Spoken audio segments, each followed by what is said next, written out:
Bismillahirrahmanirrahim. Assalamualaikum warahmatullahi wabarakatuh. Anak-anakku kelas 7 yang dirahmati oleh Allah Subhanahu wa taala. Pada hari ini kita akan belajar materi bab 2, yaitu tentang interaksi makhluk hidup dengan lingkungannya, part 1 atau bagian pertama. Bersama saya Ustazah Yana, guru IPA SMPIT Bakti Insani. Mari kita mulai pembelajarannya. Kemarin Ustazah sudah memberikan tugas kepada kalian untuk menjelaskan pengertian dari istilah-istilah berikut serta berikan contohnya. Di sini ada 11 istilah yang harus kalian cari pengertiannya dan contohnya. Nah, kemarin kalian sudah mengerjakannya dan sudah saya koreksi. Sekarang kita akan bahas 11 istilah tersebut beserta pengertian dan contohnya. Yang pertama, lingkungan adalah segala sesuatu di luar individu. Berasal dari kata environment yang memiliki makna the physical, chemical, and biotic condition surrounding organism. Jadi, kesimpulannya adalah segala sesuatu yang berada di luar individu. Itu adalah lingkungan. Yang kedua, individu merupakan satuan fungsional terkecil penyusun ekosistem atau makhluk hidup tunggal yang dapat hidup secara fisiologis. Contohnya seperti gambar di bawah ini, ada rusa yang sedang sendiri atau menjomblo ya. Jadi rusa yang sendiri itu disebut sebagai individu. Yang ketiga adalah populasi. Populasi merupakan kumpulan individu sejenis pada suatu daerah dalam jangka waktu tertentu. Jumlah individu sejenis dalam satuan luas tertentu pada jangka waktu tertentu disebut kepadatan populasi. Nah, di sini untuk kepadatan populasi disimbolkan dengan huruf D besar. Sama dengan N dibagi A. N adalah jumlah individu sejenis atau populasinya ada berapa ekor, kemudian dibagi dengan luas daerahnya. Misal, di sebuah padang rumput yang luasnya 200 meter persegi, terdapat 20.000 populasi rusa. Maka kepadatan populasinya adalah 20.000 dibagi dengan 200. 20.000 dibagi dengan 200 sama dengan 100. Jadi kepadatan populasinya adalah 100 ekor per meter persegi. Nah, populasi di sini ini adalah kumpulan dari individu sejenis. Misalnya di gambar ini ada rusa, populasi rusa. Kemudian di sampingnya ada populasi zebra. Kemudian komunitas merupakan kumpulan dari beberapa populasi yang berbeda yang saling berinteraksi pada daerah dan waktu tertentu dan terjadi perpindahan materi dan energi. Contohnya adalah di gambar ini. Ini adalah komunitas sawah yang di situ ada bebek, kemudian ada padi, kemudian mungkin ada cacing makanan dari bebek tersebut. Nah, ada interaksi antara populasi bebek dengan cacing atau populasi bebek dengan padi. Kemudian ekosistem merupakan interaksi antara makhluk hidup dengan lingkungan abiotiknya. Interaksinya khusus karena setiap lingkungan memiliki ekosistem yang berbeda. Ekosistem dibagi menjadi 2. Yang pertama ekosistem alami, yang kedua ekosistem buatan.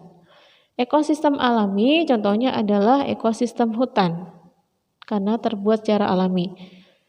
Jadi ekosistem alami itu sesuatu yang sudah ada di alam ini dan terjadi dengan sendirinya, seperti hutan, laut, rawa. Kemudian ekosistem buatan itu sesuatu yang dibuat oleh manusia. Contohnya sawah, kebun, dan perkebunan. Seperti gambar di samping ini ya, ada ekosistem hutan dan yang di bawah adalah ekosistem perkebunan teh. Yang lebih tinggi lagi, yang lebih besar lagi dari semua tadi adalah biosfer. Biosfer adalah sistem ekologis global yang menyatukan seluruh makhluk hidup dan hubungan antar mereka, termasuk interaksinya dengan unsur litosfer, batuannya, hidrosfer, air, dan atmosfer bumi.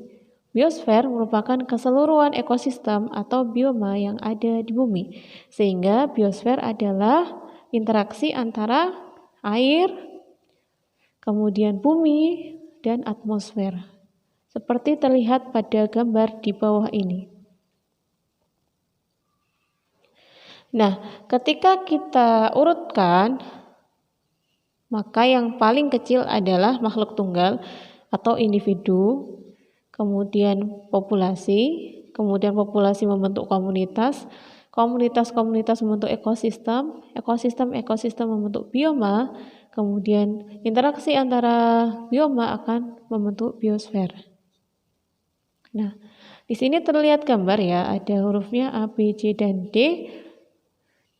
Satuan makhluk hidup yang membentuk ekosistem adalah A, individu, kemudian ada populasi, kemudian membentuk komunitas, kemudian membentuk ekosistem. Begitu. Kalau ditanya terdiri atas komponen apa sajakah penyusun ekosistem pada gambar tersebut, nah di gambar ini ada apa saja?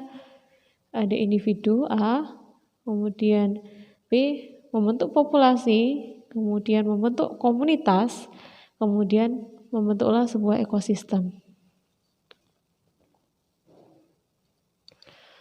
Bioma sendiri itu apa? Nah, bioma merupakan suatu ekosistem darat yang khas dan luas cakupannya. Contohnya bioma savana, bioma tundra, bioma taiga, dan bioma hutan hujan tropis. Contoh gambarnya adalah di bawah ini. Yang pertama itu bioma tundra, jadi semacam perbukitan ya, penuh dengan batu-batuan. Kemudian ada bioma taiga, kemudian ada bioma hutan hujan tropis. Jadi ekosistem yang khas yang tidak ada di daerah yang lain. Kemudian ekosistem komponennya dibagi menjadi dua. Yang pertama komponen biotik dan yang kedua adalah komponen abiotik. Komponen biotik itu adalah semua makhluk hidup. Sedangkan abiotik adalah semua benda yang tidak hidup atau makhluk yang tidak hidup. Contoh komponen biotik meliputi ada produsen, konsumen, dekomposer. Untuk contoh komponen abiotik ada air, tanah, suhu, cahaya matahari, dan udara. Mari kita bahas satu-satu. Yang pertama, komponen biotik. Komponen biotik meliputi semua makhluk hidup yang berada dalam ekosistem.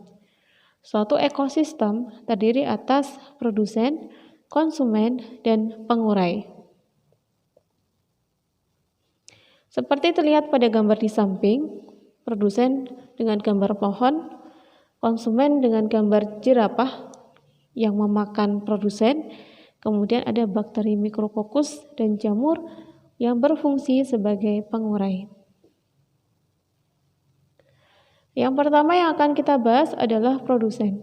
Produsen adalah makhluk hidup yang dapat menghasilkan makanan sendiri atau autotrof. Contohnya adalah tumbuhan hijau. Nah, semua tumbuhan hijau itu namanya produsen.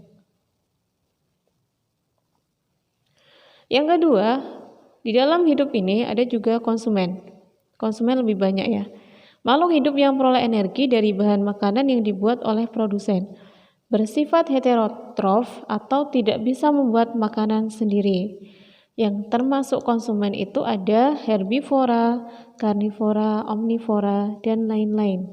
Herbivora itu adalah hewan pemakan tumbuhan, sehingga dia disebut sebagai konsumen tingkat pertama karena dia memakan langsung dari produsen. Itu konsumen tingkat pertama. Kemudian karnivora itu adalah hewan pemakan daging. Dia disebut sebagai konsumen tingkat kedua. Kenapa? Karena karnivora ini dia memakan herbivora. Kemudian ada lagi konsumen tingkat tiga, itu berarti dia yang makan karnivora. Misalnya harimau memakan rusa. Atau misalnya ikan hiu memakan ikan yang lain yang berada di konsumen tingkat kedua.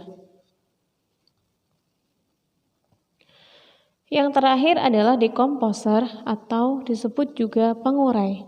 Adalah komponen biotik yang berperan dalam menguraikan bahan organisme makhluk hidup yang telah mati ataupun hasil pencernaan makhluk hidup. Contohnya adalah bakteri atau jamur. Jadi misalnya makhluk hidup itu sudah mati, maka dia akan diuraikan oleh bakteri atau jamur. Nah, sekarang kita akan belajar tentang komponen abiotik. Apa itu komponen abiotik? Semua benda yang tidak hidup yang ada di dalam ekosistem merupakan komponen abiotik.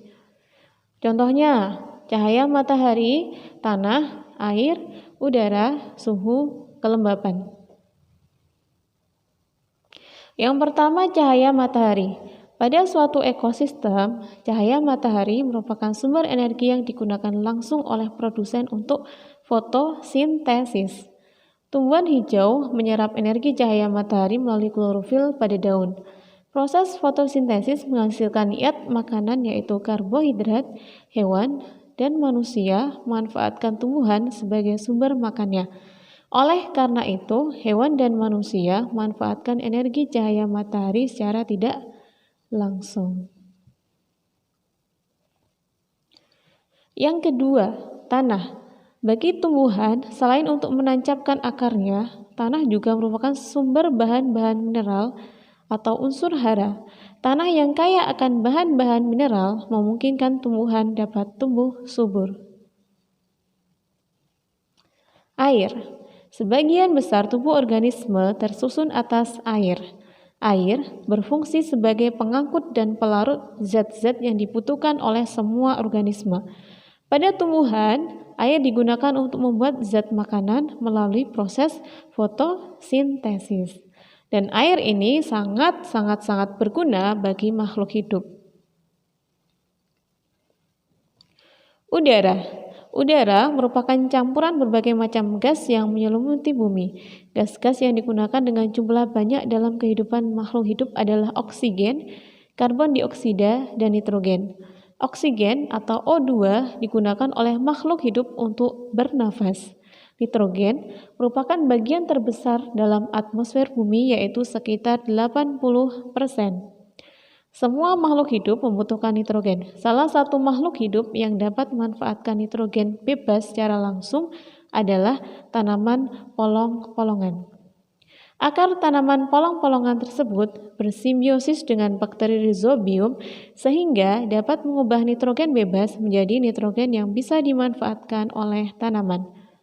Karbon dioksida diperlukan oleh tumbuhan untuk dapat melangsungkan fotosintesis. Suhu. Bagi hewan dan manusia, suhu lingkungan sangat berpengaruh terhadap metabolisme tubuhnya. Beberapa hewan ada yang harus menyesuaikan dirinya jika terjadi perubahan suhu di lingkungannya. Contohnya, seperti komodo, hewan yang suhu tubuhnya dipengaruhi oleh suhu lingkungan. Kelembapan. Pada ekosistem darat, kelembapan udara sangat ditentukan oleh kadar air di udara. Kelembapan udara sangat berpengaruh terhadap kehidupan makhluk hidup di darat. Beberapa jenis hewan, misalnya cacing tanah, hanya dapat hidup pada habitat tanah yang lembab. Tumbuhan juga memerlukan kelembapan tertentu untuk melakukan aktivitas hidupnya seperti pertumbuhan, fotosintesis, dan penguapan atau transpirasi. Coba perhatikan gambar berikut. manakah yang termasuk komponen biotik dan manakah yang termasuk komponen abiotik? Dari gambar ekosistem sawah berikut ini, nah jawaban bisa diisi di tabel berikutnya. Oke, 5 detik ya, silakan dilihat dulu mana yang abiotik dan mana yang biotik. 1, 2, 3, 4, 5. Oke, silakan isikan di tabel berikut ini. Manakah yang komponen biotik dan manakah yang komponen abiotik? Oke, 10 detik dari sekarang. 1, 2, 3, 4, 5, 6, 7, 8, 9, 10. Oke. Nanti jawaban bisa kalian cek atau telitikan di guru IPA kalian. Nah, ada pesan sebelum kita tutup sesi pertama pada hari ini tentang pelajaran IPA, interaksi makhluk hidup dengan lingkungannya. Jika kita tidak mau menanggung lelahnya belajar, maka kita akan menanggung lelahnya kebodohan. Ini adalah kata seorang imam besar bernama Imam Syafi'i. Jangan pernah lelah belajar ya, tetap semangat. Oke, demikian pelajaran pada hari ini untuk part pertama atau bagian pertama saya akhiri. Mohon maaf jika banyak kekurangan. Wassalamualaikum warahmatullahi wabarakatuh.